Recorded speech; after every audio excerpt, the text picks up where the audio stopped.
Hey, welcome back, folks. This is Ken Folan, the voice of Windham. It is Thursday, May 29th, and you are listening to the Windham Weekly Show with my co-host, Mark Doyle. Hey, listen, we got a great guest tonight. I suspect we'll get some phone calls, 860-456-1400. We're going to get right to our guest, the amazing Bruce John. And today, Bruce wants to talk about philanthropy his way.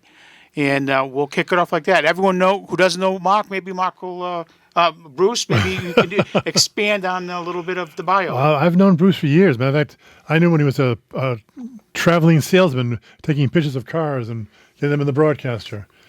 That's right. I missed his rock star days, but that's why I got to know Bruce, so that I can actually rub up to next someone who's actually been talking to rock stars when they were babies. Well, like in those Shabu days. Now he's rubbing against the elbows of the voice of Windham, a regional celebrity. This is right. But people know Bruce in the area. He's a major player in terms of adding to this philanthropy. We'll go stick with that term of the area. We're going to have Bruce talk a little bit about his philosophy and what it means to be in the community and be part of the community. So go ahead, Bruce. Give us a. Well, I thought about this a lot. I appreciate you. I'm very honored that you invited me on your show. And I thought about philanthropy, the word philanthropy, and I thought about John Kennedy. And I remember being a boy in a house, and we just loved John Kennedy. And it was ask not what your country can do for you, but ask what you can do for your country. And I think through all the whining and the complaining that we all do, is that I think that what we should be asking ourselves is what we can do for the community, what we can do for our town, what we can do for our area, what we can do to help the poor. What I think we can do is get off the couch and volunteer anyway. I know you guys are heavily involved in the lights on Main Street. Our dear friend Dawn Niles does the Windham Cares. We got Click, we got Wayne, we got the Covenant Soup Kitchen, we've got the Project Hope, which was the No Freeze Shelter, and all Holy Family Shelter, and on and on. We have so many good things going on in this community, and the Garden Club. I mean, and I could go on and on. We can all help. We can all just volunteer a little bit of our time and our energy, our skills. I know all the words to I'm a Little Teapot and the Wheels on the Bus. So this morning I went to Sweeney School, which I've done about 10 years in a row, to the kindergarten and first grade class with my guitar. They wheeled me into my wheelchair and carried my guitar in.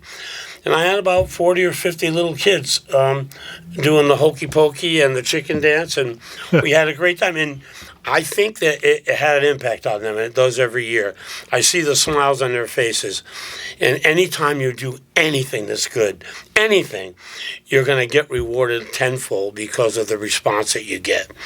So I'm here today to talk about that and asking people with any kind of skill or talent or time to please go out and do something for somebody else.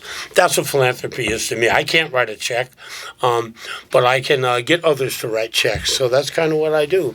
I have a lot of things going on right now that I'm very excited about. My wife Teresa and I have run the Breadbox Folk Theater upstairs from the Covenant Soup Kitchen for 16 years. We just finished our series, and our spring series, and in 16 years, we've raised a remarkable $292,000. Excellent. Just by putting on folk shows. And that's in a really nice location because it's a former church, so you get a really good acoustics. We converted it. Yeah. I mean, it's amazing acoustics, and with the help of my old partner David and the Foster Foundation, we bought a stage and a curtain and a sound system and lights. And it's really beautiful in there. It's a 100-seat theater. Yep. We saved up and bought new pew cushions, and we have great shows. It holds about 100 people. We've had some big acts and big names, and we try to make money every show. And you even have a snack bar in the intermission time, right? Pardon me? Last time I was there, you had a snack bar with some food. We put food out and we just ask for donations. We do a lot better that way than charging. Yep. We do very well, and we sell merchandise. You see this handsome Breadbox hoodie that I'm wearing. That's one of the things. But I just wanted to talk about we have our tickets online. We've used this ticket outlet for years, Eventbrite. And we just didn't like them. They charge a lot of money, and they're just... So my wife worked real hard and found a website, and she ended up... it's a nonprofit website, and they do nonprofit shows, and they do tickets. They only charge about $2 a ticket or less. And the money that they take, they give to charity. Actually, we might become one of their charities. So, I mean, I'm going to actually read, if you don't mind. No, You go go right ahead, ahead, Bruce. I have our fall series booked. I do the booking. It's one of the skills that I maintained from Shabu, was how to book acts and bands and people that people like and that are popular and will draw.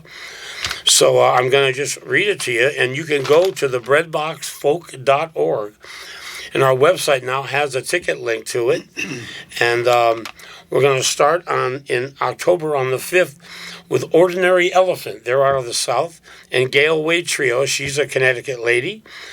We have the famous, on the 19th, Lucy Kaplansky. We've been trying to get her for years. And our old friend and old Shabu legend, coming on November 2nd, Aztec Two-Step. Wow. Old buddy Rex. And that's a 2.0 version. On the 16th, we have two of the bands we tried for years to get. And we got them on the same day. Coming on the 16th of November, the Kennedys and the Neils, two of the most premier folk acts in all the Northeast. And then I do keep my eyes open for international acts. And I have this woman, she's been here before, from the UK, Sarah McQuaid, and she's amazing. And she's coming on the 23rd. And we finish our series with the great Amy Gallatin and the Hot Flashes. I love the name of that band. And they do a Christmas show that is just will put you in the holiday spirit no matter who you are on the 14th of December. So you can go to the breadboxfolk.org, and I think the season ticket's like $125 for all 6 shows. And then you save about $15-20 by doing that. But we also do another thing. I like to feature local artists and singer-songwriters in particular, and poets. So we do an artist showcase the third Wednesday of every month between October and April. And I handpick acts, and we get them, and they're amazing. There's so many people out there. They don't do it for a living, but they don't make a living at it. But they're so talented. They're as talented as anybody you hear on the radio here or there. They write songs about real people, about social justice, about love, about everything. We have some great acts. The third Wednesday of every month, we charge $5 at the door, and we pack the place. Yeah. And so the Bread Box is happening. We're doing very, very well. Again, we've sold out almost every show this year, and we're very pleased that the community finally realizes that we're there and supports us. So it's all good. Bruce, how many people do you think benefit from that?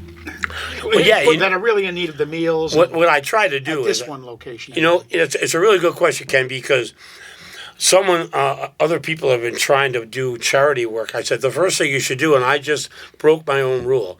The first thing you should always do is say what the charity's for and what they do. This Covenant Soup Kitchen now, there's over 200 meals a day.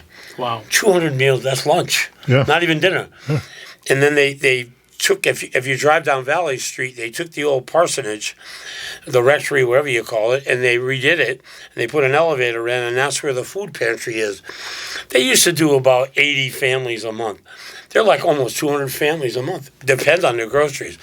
You know, gentlemen, that we live in a very, very poor area. There's abject poverty. We don't all see it, but it's there. And this is not just homeless people. Out of the 200 people every day, maybe 40 of them are homeless. The other 160 are just dirt poor, and they're hungry. And I always say I didn't have a stellar past. I had my own addiction problems, and I've been straight and sober for 37 years. But I never had to worry about where my next meal was coming from, and I don't even know how to perceive that. How do you even think about that? That kind of hunger, and we don't ever want to see that happen. Kimberly Clark, who's the director for years now at the Covenant Soup Kitchen, has done an amazing job. Nobody goes hungry. She does whatever she has to do. Nobody goes hungry, and that's even during COVID, when you saw all those lines of cars, like in Texas, people waiting 12 hours to get food for their family. They're in the car crying. They're running out of gas.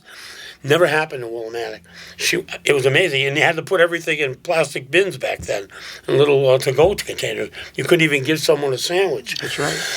But anyway, the Covenant Soup Kitchen does an amazing job. I do a dance every year for what was the No Freeze Shelter. I did that for 17 years. We just had one. They changed their name that night to Project Hope. David Foster, my old partner, bought the building for them, and they got another building with a grant right on Valley Street there. Yeah, they've been renovating that building. Yeah, I mean, and they've taken their to a whole nother level. Avery Lenhart's an amazing director. She's taken it where they help people get jobs. They help people find permanent housing. And if you do stay at the shelter, when they're done with this, it's not going to be like staying in a tent with the army cart and people snoring. It's going to be 2 to a room with a bathroom. I mean, it's going to have some dignity and some respect. And people are homeless for a myriad of reasons. And I spent a lot of time with the homeless, and they all have a story, and they're not happy stories. But it's good to listen to them. And there's a lot of there's mental illness, there's addiction, there's people who just fell between the cracks. I had one guy, he got electrocuted. He was an electrician. Thank God he didn't fall. And he lived with his parents for like 30 years. He couldn't be an electrician anymore. They died. The estate sold the home. And he's homeless. So I said, what are you doing? He goes, I'm going to Florida. He goes, you're going to be homeless. You might as well be warm.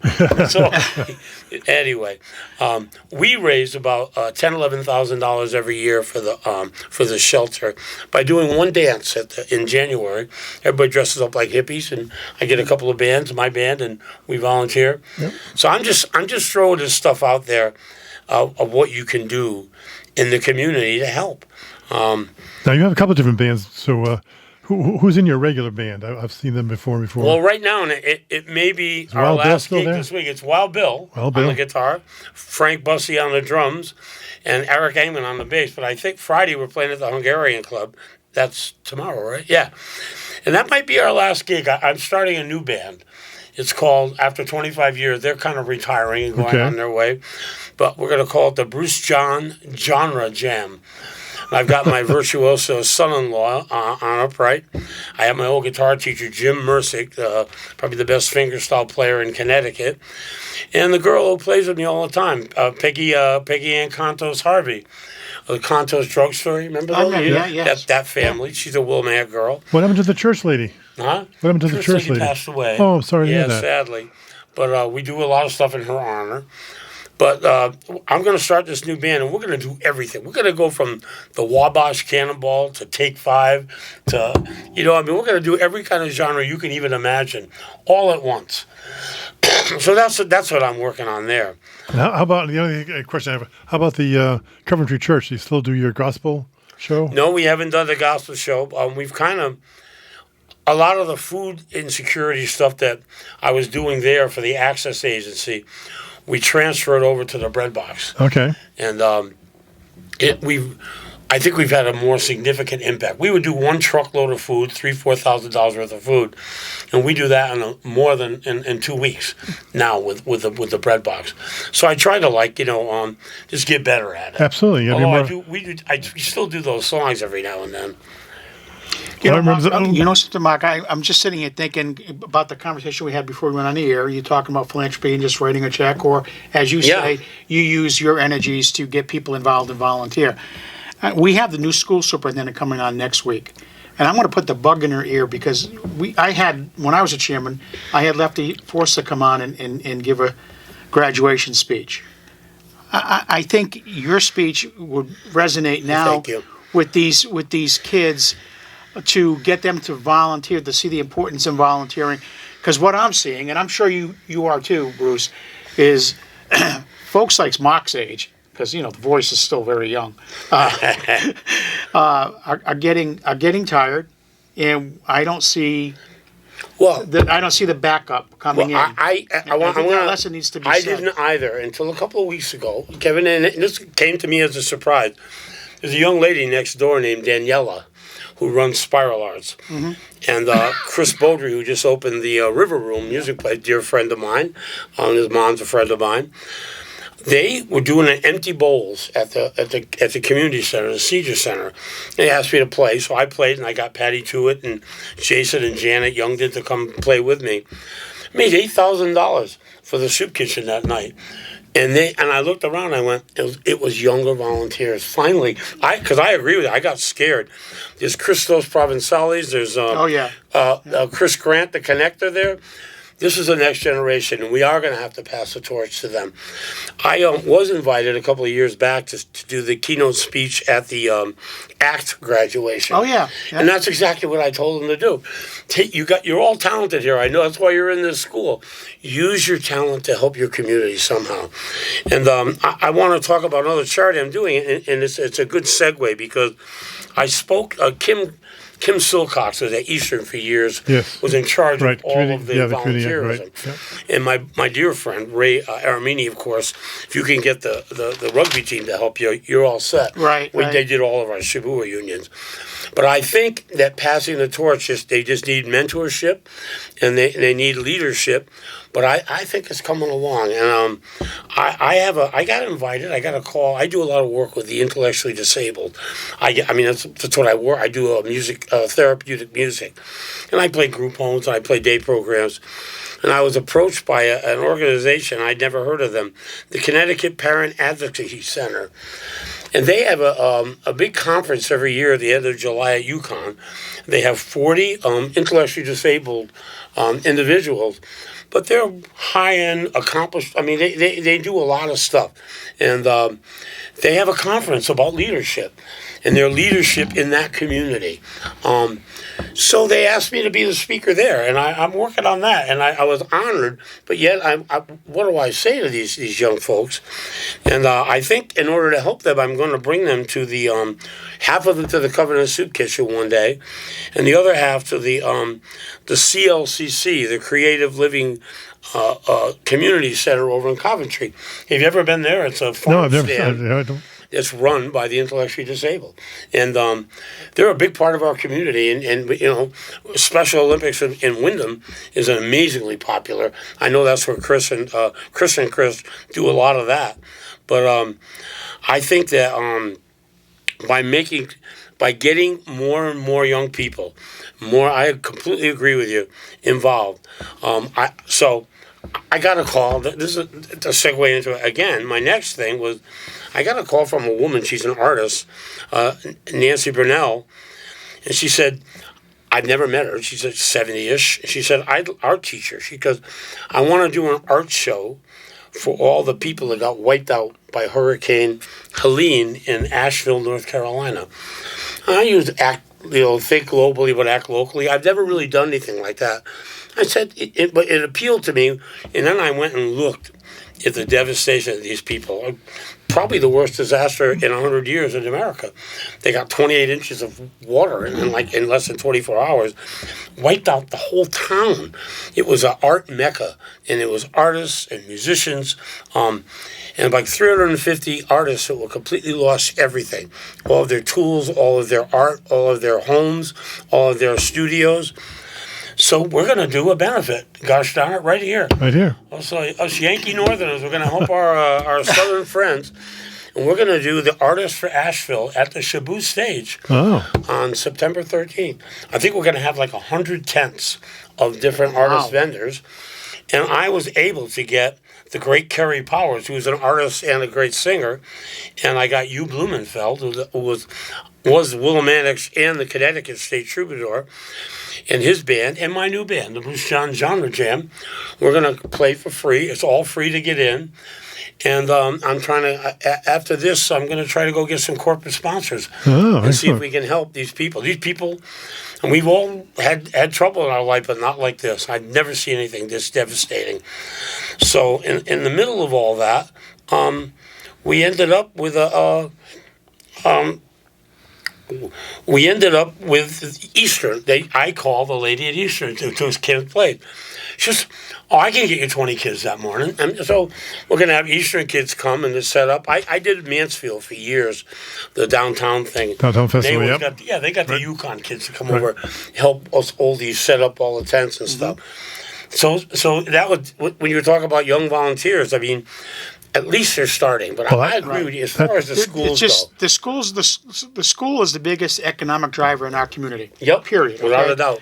So, and the kids, and I speak from experience. I was 12 years on the Board of Ed as chairman for 10. They reap a lot of benefits from folks like you, Mark, and others throughout this community, with whether it's a fundraiser, even for Project Graduation back in the day, the monies, the efforts that parents put in, and this and that. And I don't want to see them continue to graduate, move on, leave the community, or forget how they got where they got. Because some of them are leaving some pretty successful lives once they graduate, and got their degree or got their trade. Take your pick. And the earlier we get in and talk to these students, and I agree with that you. That line, John, that you mentioned earlier about philanthropy is more than just writing a check. And so you could probably write a book as to how many different things you can do to help your community. And again, whether you're on a sports team, because there's the golf tournament, to help benefit the sports programs, because the money just isn't there. It just isn't there in the form of budgets and such. Or especially, we had kids on that are going to be in a play this weekend, by the way, Beauty and Beast at the middle school, no charge to the community, Friday and Saturday up at the middle school. I think there's 2 shows on Saturday. And we asked people to support them. And the teachers are, breaking their necks getting things together for these kids and everything else. Even at that young age, they need to realize, the give back needs to start early. And to show that appreciation by giving back, especially this community. One of the reasons I love it is because of all the generosity. I'm with you, man.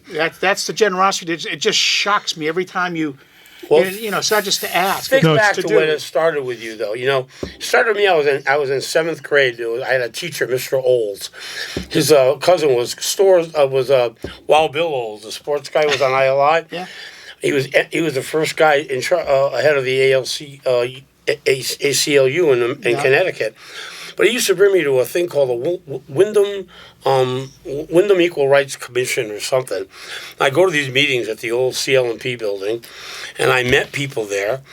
I got other people. This turned into the WRCC, and throughout the years. But I remember getting 100 kids. We were in a little civil rights group in 8th grade, Young Citizens for Equal Rights. We came down here and we cleaned out the second floor of the old Nassau's store, which upstairs they have the old opera house. You know what I mean? Yeah. We cleaned that out, and it was young people volunteering in the community to help with human rights.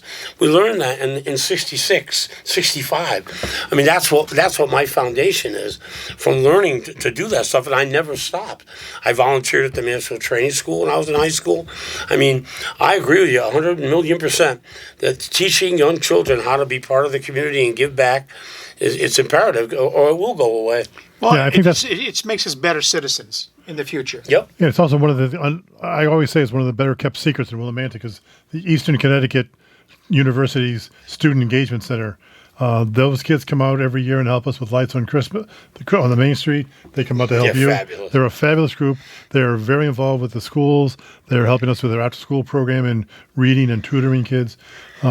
We need to continue that so that we get more of that. Now, you have some young folks, too. Am I thinking your adopted son, Uba? Jason, yeah. Because you had him involved, and he's a young guy. He still comes in, and he has a heart of gold. And the Bailey family? And Jason Altieri. The Bailey family, we still stay in touch, and they do their good work up in the Stafford area. But Jason Altieri, I think maybe more of a force in Windham in the years to come. I think you'll see that. He's been teaching up in Putnam now for 10 years, but it's a long ride.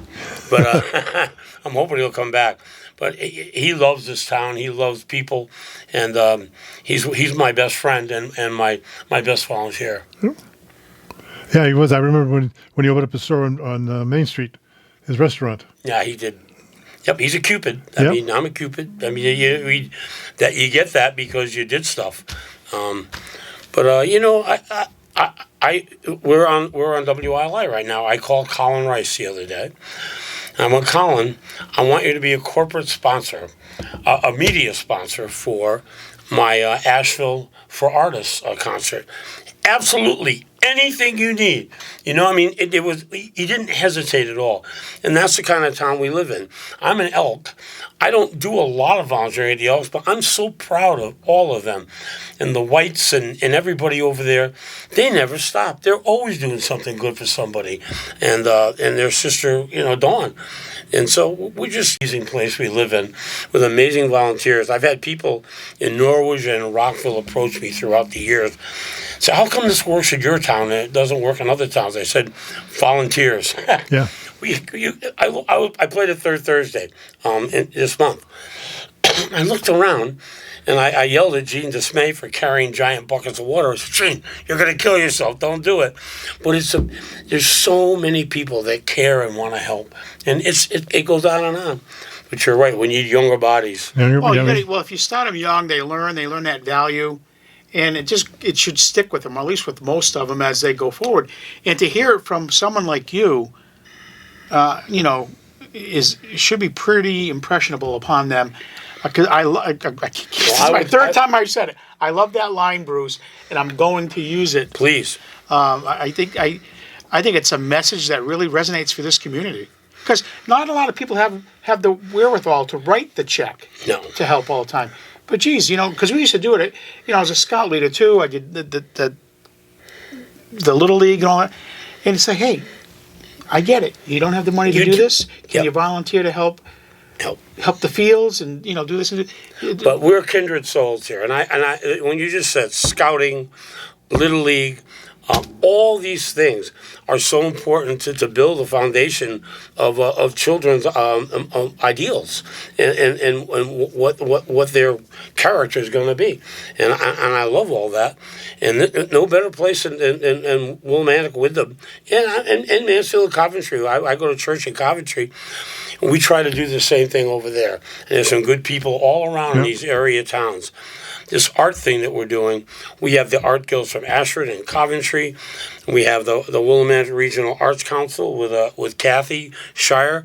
Just great people. And our girl next door, Danielle. Kathy and Pat are so generous. It's not even funny. They're just very generous. And you're right, Bruce.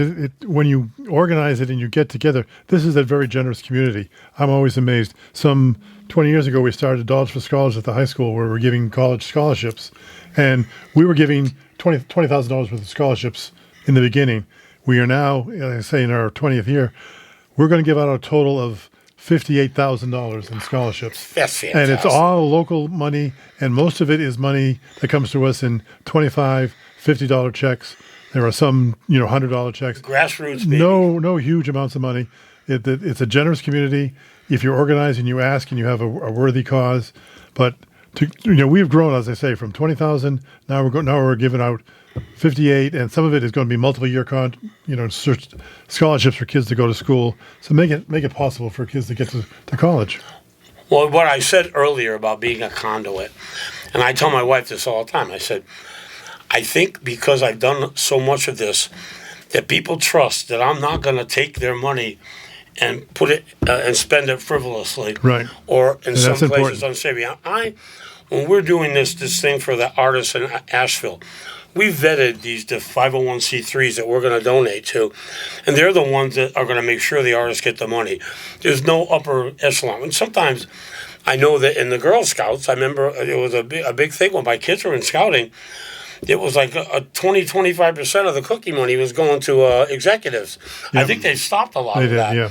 But people don't want to hear that. The United Way is another one. I don't want to diss the United Way, but they're real top heavy as far as. But these kind of charities here, I mean, the Covenant Soup Kitchen, I mean, there's barely any overhead costs at the top for administration.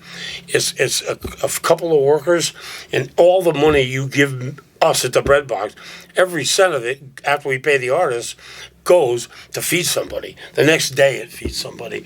And the fact that they trust you, they trust us with their money locally. They don't know what to do. They're home on their couch thinking, I do want to do something good, but I don't know who to give it to. I don't want to write a check to the March of Dimes, the United Way. But do it locally. Stay local, and we'll make sure your money gets right to the right places and almost every dollar of it. There's definitely enough need in the community to keep it local. I'm not saying if you have the wherewithal, you can write a check to the Red Cross or this that's fine. But I mean, there's enough people who are literally suffering, not just the homeless, but in other ways, taking care of the elderly parents, medication. You see it, and you're going to see it. Yes, now the season's here, so you're going to start seeing the tents and then this and that over by the bridge. Yep. And you could see the success they had with the monies they were granted, right, to fix up the No Freeze shelter and expand it and everything else. Well, now, hopefully, what I've been told is that this Project Hope, which is the next level of the shelter, of the No Freeze, is going to be 12 months a year. And thank God. I mean, it's not good for anyone to live under the bridge and by the river. It's not good for people walking on the trail to have to encounter that. I mean, it's not good for the community in any way, shape, or form. So, we can't ignore the homeless. We need to just help them. Absolutely. Help them along, help them up if you can, help them maintain if you have to. And that's all we can do. Feed them, shelter them, give them love. I mean, what else can you do? That's what I do to Doyle. I just feed them. Pardon me? That's what I do to Mark Doyle. I just feed them, Keeps them going up during the day, I had my 35th wedding anniversary yesterday because she just feeds me. Yeah. She makes sure I'm good. I'm nourished. So tell us about the Cuckoo Review, your children's band. You still doing that one? Dinosaur? I think this is our 36th year, and we do 1 or 2 shows a year. We have one in Tallinn at the Hicks Stearns Museum. We did it last year. And we play every year, I think 22 years in a row, at the Mansfield Downtown Festival. But we've played in Mansfield for 35 years in a row. We used to do Bicentennial Pond, then we moved to the community center. I don't put the dinosaurs. I was going to say, how many suits have you gone through? I can't get it on. Jason tries so hard to help me. Sometimes I wear the hat and the tail, but we still do the same show. And I have 3 of my grandchildren and my daughter in the band with Jason and Patty Tewitt. And we still rock the children. We do them, man. I've sung I'm a Little Teapot more than any grown man should ever have to, Mark. Hey, just for a minute. Hey, so you're listening to Windham Weekly with Ken Follen, the voice of Windham, and Mark Doyle with our guest, Bruce John. Lines are still open at 456-1400. Let's get a call in. Let me give you another announcement here. We got a spring block party coming up May 31st, which I believe is Saturday, from 5 to 7 at 236 Walnut Street. And the music has been provided by DJ Chuck. And for the first 50 people, they got a free ice cream. It's just a little block party to get the spring roll in here, Ken. So I'll mention that again, May 31st from 5 to 7 on 236 Walnut Street. Well, do we have a phone call, Ken? No, it's... Oh, we have Ken as a phone call. So if you want to call, 456-1400. So, Bruce, why don't you bring us up to date now? We love all that philanthropy. We know that. We know all about you. I think most of the community does. Your days at the Shabu and everything else and going forward. What's going on? I see you're booked out at just about every freaking restaurant that I see, all the way to Norwich now. I'm so blessed. I almost died in 2022. I was in a hospital for a month in a convalescent home. I never thought I'd come back. Miraculously, God wants me around, I think, to do his work. And he's kept me going. And I don't know how I've gotten better than I ever was in my life at what I do. I know 400 songs. I'm singing better, playing better. And I'm more comfortable because I do it full time now. And I'm blessed to have this incredible... I get called. I don't even have to hustle to get work. They call me. I play at all these great area restaurants. And I only play at the places that I like to eat at. I won't even play at a place if I don't like the food. And I play a lot of municipalities. And I've developed a real great senior set for convalescent homes and senior centers, and I also do a special one for memory wards, Alzheimer's day programs and stuff. And I just love music, and I know so much music, and I know what music to play for what people. That's always been my gift, is being able to read a room and know what they want to hear. And my biggest compliment, and I get it a lot. Today's Thursday. Last night I was at the Main Moose. I had 4 or 5 people come up to me, people my age and older.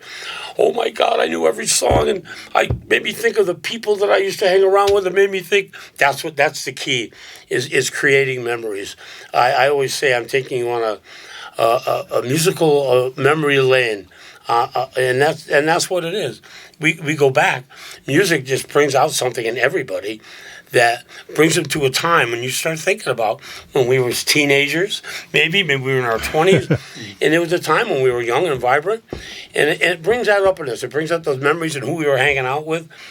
And I notice it particularly with Alzheimer's patients, is that they don't know their family, they don't know what time it is, they don't know what they just had for lunch.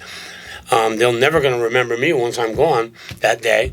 But in the moment, we live for the moment, I make that moment as pleasant as possible. I start out a lot of times with Sentimental Journey and We Ain't Got a Barrel of Money. I've been working on the railroad. These are songs that they all knew when they were kids, and they know every word, and they sing them at the top of their lungs. They come alive. They tap their toe, they clap their hands. Yeah, oh, You made a connection. It's an amazing connection. I used to bum me out. It's sad because I know, and I had my dad had dementia. It's sad to watch that, but I try to live for the moment. I try to make that moment as pleasurable as possible. It's very rewarding. I mean, it's a very rewarding thing for me. So I'm a blessed man. I am blessed with a lovely wife and a family and 5 grandchildren, 2 lovely daughters.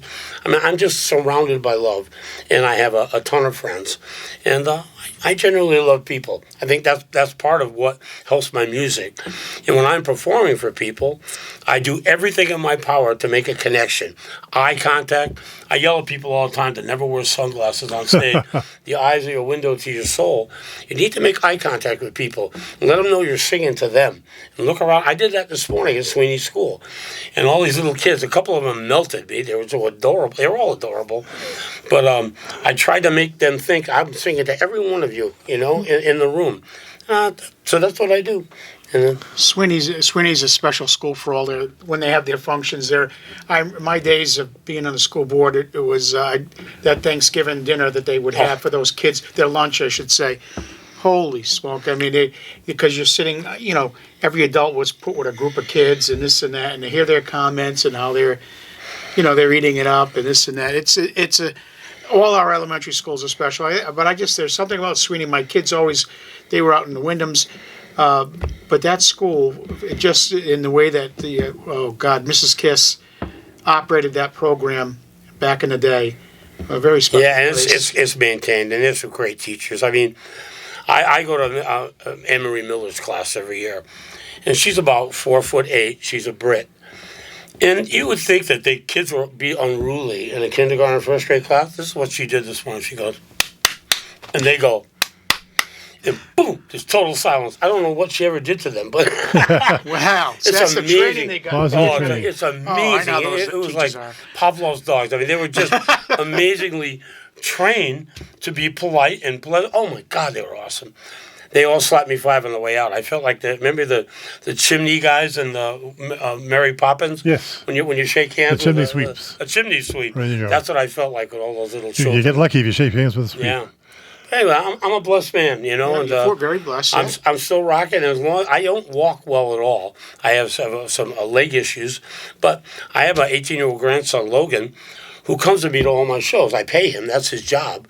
And he carries everything. He sets up everything. He's very good with, he's a musician, with all the sound and all that stuff. And he dotes on me. I mean, I take his arm when I walk. Oh, careful, Papa. There's a rough spot over there in the ground. I mean, he dotes on me. He takes such good care of me. I'm so blessed. I mean, I can continue on as long as I can. Let's sneak a little ad in there for your family, because your oldest daughter now runs or does now. She has for many years run a 16 dance school. years, yeah. And she's going to expand that to 2 locations? Yeah, this is the Mansfield Academy of Dance. And I was a partner for 13 years. I retired out of that about 3 years ago. But she's been in Merrill, then she was in Eagleville, Merrill, and then she was up by where they built the new apartments on 195. And that's the end of June. That's over with. And she has a big announcement she just made that she's opening next to Blondie's in Willimantic on one location where the old walk-in clinic was. Right, it's big And space. on the way here, I got a text from her that they okayed the lease in Willington in the Phelps Plaza, up right off of 74 and 44. Peter 32. Rich's old plaza. Yeah, it's where the pizza, William Pizza 2 is in the post Oh, office. okay. All right. She's in the back. Okay. She just okayed it today, like 20 minutes ago. So she's going to open 2 locations at the same time. And your youngest daughter was very involved in music in Mansfield High School. Yes, she was. Then she went to California for her. She's a doctorate degree now. Well, what we're doing is, and I've been singing "I'm Leaving on the Jet Plane" a lot lately. She moved back to Northampton, just north of Northampton, to finish her PhD. Her got married in my house last year to Sean, my new bass player. I got a bass player and a son-in-law. He's a virtuoso. Doesn't there a joke about a bass player?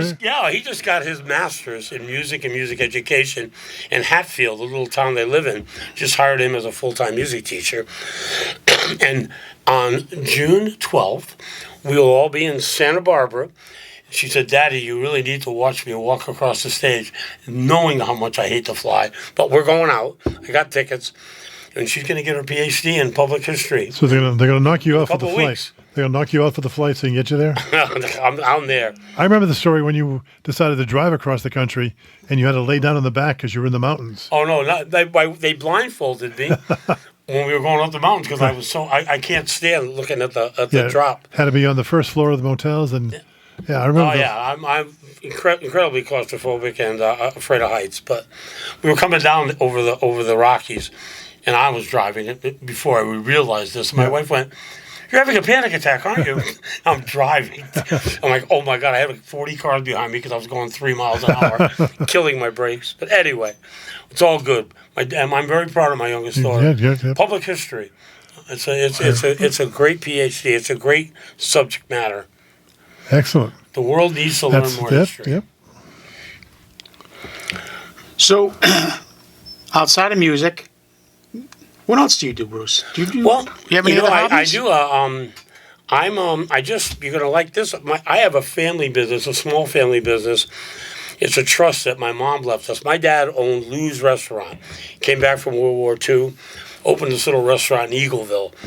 And throughout the years, it's morphed into many different restaurants and bars. When my parents both passed, there's a couple of my other grandmother had houses.